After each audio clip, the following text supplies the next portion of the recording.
Did you know that President Bola Ahmed Tinubu almost didn't become the governor of Lagos State back in 1999? A former military governor of Lagos, Buba Marwa, recently dropped a bombshell revelation about the intense political drama that unfolded behind the scenes. This story is a fascinating look into a pivotal moment in Nigeria's democratic journey. Buba Marwa, who is now the chairman of the National Drug Law Enforcement Agency, or NDLEA, was the military administrator of Lagos from 1996 to 1999. Speaking recently at a book launch in Abuja, he shared a powerful story.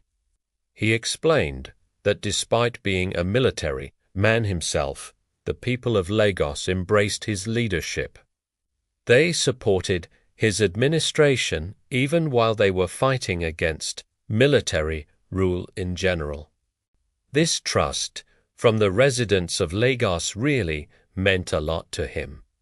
It inspired him to make sure that the transition to democracy in the state would be as fair and transparent as possible. So, here's where it gets really interesting. As the 1999 elections were approaching, became clear and cleared Bola Ahmed Tinubu. Tinubu was a well-known pro-democracy activist. He had been a key figure in the National Democratic Coalition, better known as NADECO. NADECO was at the forefront of the struggle against military rule, demanding the restoration of democracy. Because of this history, the military hierarchy at the time was not a fan of Tinubu. They saw him as a threat to their interests. Marwa revealed that he received direct instructions from the military high command. What were those instructions? To stop Tinubu from winning the governorship election. Think about that for a moment.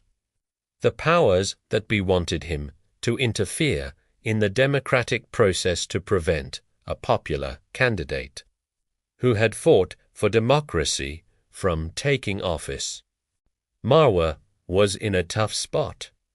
On one hand, he was a military general expected to follow orders. On the other, he felt a duty to the people of Lagos who had placed their trust in him. He praised General Abdulsalami Abubakar for nodding.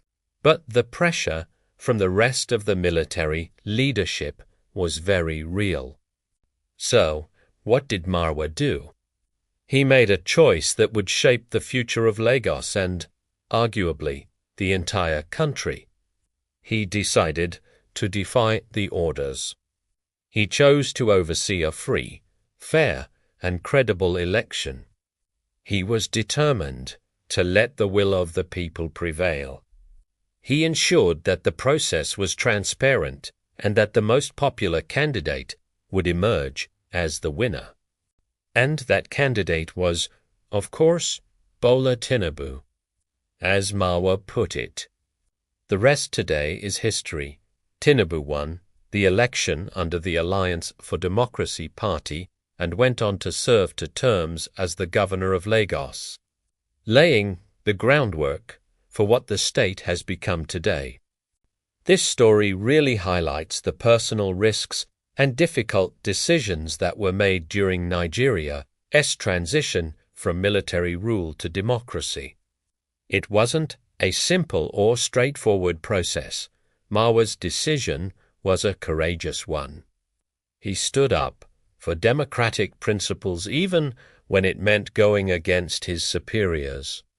It shows that individual actions can have a massive impact on the course of history. Let's rewind a bit to understand why Tinubu was such a target for the military. His political journey started in the early 90s with the Social Democratic Party. He was a senator and a strong supporter of M.K.O. Abiola, who is widely believed to have won the annulled 1993 presidential election. The annulment of that election was a major crisis point for Nigeria. In response, Tinubu became a founding member of NADECO. This group relentlessly campaigned for the restoration of democracy. Their activism put them in direct opposition to the military government of General Sani Abacha. The struggle was so intense that Tinubu and many other pro-democracy activists had to flee the country. They went into exile but didn't give up the fight. They continued their activism from abroad, building an international network to pressure the military regime. It was only after General Abacha's death in 1998 that Tinubu was able to return to Nigeria and re-enter the political arena just in time for the 1999 elections that brought democracy back. So you can see why the military establishment was wary of him. He had a long and proven track record of fighting against them for the cause of democracy. Marwa also spoke about his own career and beliefs. He mentioned that his 30 years in the Nigerian army reinforced his belief in the country's unity. He described the army as a place where ethnicity didn't matter. He said, "In the army, intermarriage and close fellowship pushed us to look past ethnic lines and stand together as one." He emphasized that he feels at home in any part of Nigeria among any ethnic group. This perspective perhaps sheds more light on why he chose to uphold a fair, democratic process for all Lagosians, rather than follow a divisive order.